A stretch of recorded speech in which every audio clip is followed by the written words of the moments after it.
Bom, nesta aula de hoje nós vamos falar sobre política de segurança dentro desse mesmo assunto, sobre vírus de computador, segurança de informação. Nós vamos estar falando sobre políticas de segurança. O que vem a ser isso? Como eu posso ter um bom antivírus? Tudo isso nós vamos estar falando aqui com você.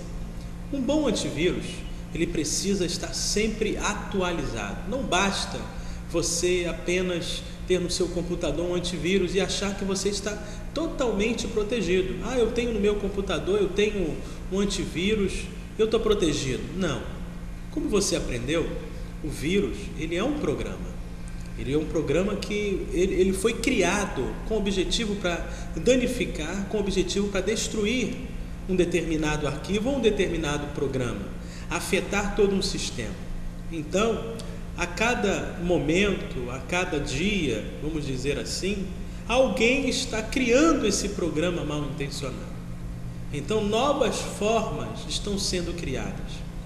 E o antivírus, através de um método denominado heurístico, esse método ele vai fazer uma comparação, ele vai identificar se o arquivo que está sendo lido ou executado é de confiança ou não. Através desse método ele vai alertar ao usuário que está atualizado ou que está de posse desse programa antivírus. Então, é muito importante você ter em sua máquina um bom antivírus e que ele seja atualizado. Mas preste atenção que outras formas de vírus nós vimos na aula anterior, como os vírus polimórficos ou os vírus mutantes, que vão alterar a estrutura de um antivírus, eles estão presentes na rede. Então, você precisa estar atento para algumas recomendações. Vamos supor, nós temos alguns cuidados a tomar. Aonde se encontram mais esses vírus? Eles estão na rede? Sim. Mas quais os sites de maior acesso? Será que são jogos? Será que são os conteúdos impróprios? Então, uma probabilidade desses programas mal intencionados estarem lá é alta, aonde se tem muitos acessos. Então, o que fazer? Primeiro, você pode optar por um programa para bloquear determinados acessos. Vamos supor, você não quer que quem esteja usando o teu computador acesse um determinado site. Então você usa esse bloqueador. Vamos colocar um exemplo aqui, como o Blockfree, que ele vai bloquear determinados acessos. O pai, de repente, não quer que o filho acesse a um determinado conteúdo ou um conteúdo impróprio.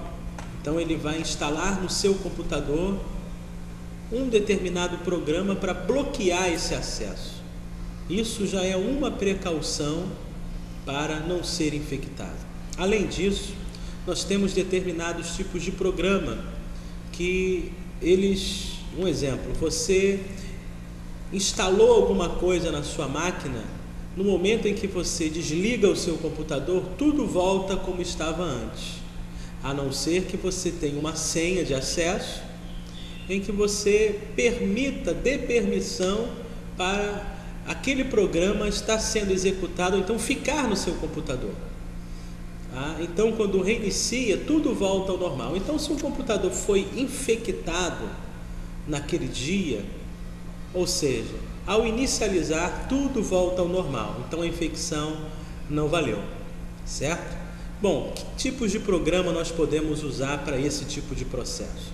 Geralmente, os administradores de sistemas, de bancos de dados, ou então administradores de CPD, eles usam o Deep Freeze, que é esse tipo de programa aí. Ele vai fazer com que, ao iniciar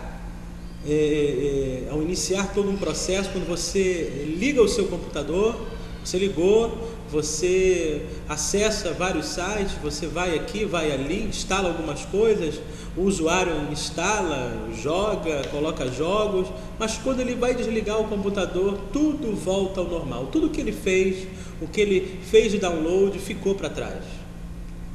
Deu para entender? Então, esse é um ponto também de segurança na área de um CPD, na área de computação. É um ponto também favorável, que vale a pena ser visto com muita cautela e boa precisão. Então, nós temos esses métodos, além de um antivírus e também o firewall. O firewall vai ser aquele programinha que vai servir como uma muralha. Como assim uma muralha? Uma barreira. Ou seja, ele não vai permitir que nenhum invasor venha sobre o seu computador. Mas como o invasor ele chega a um computador? Através de IP. Toda máquina, assim como o homem, assim como o ser humano tem um CPF, o computador ele também tem um número de IP. E através desse IP ele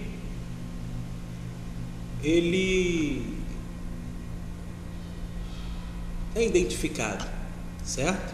Ele é identificado e as pessoas passam a ter acesso. Vamos supor, nós temos o acesso remoto via VNC. Vamos supor, você está em um determinado estado, você quer dar um suporte a uma pessoa em um outro estado. Então você, da sua casa, da sua residência, você consegue acessar o computador de uma outra pessoa através do IP. Tendo o IP da outra pessoa, com alguns critérios você consegue acessar, certo? Que isso fique bem claro para você e vamos mais à frente na aula de número 3.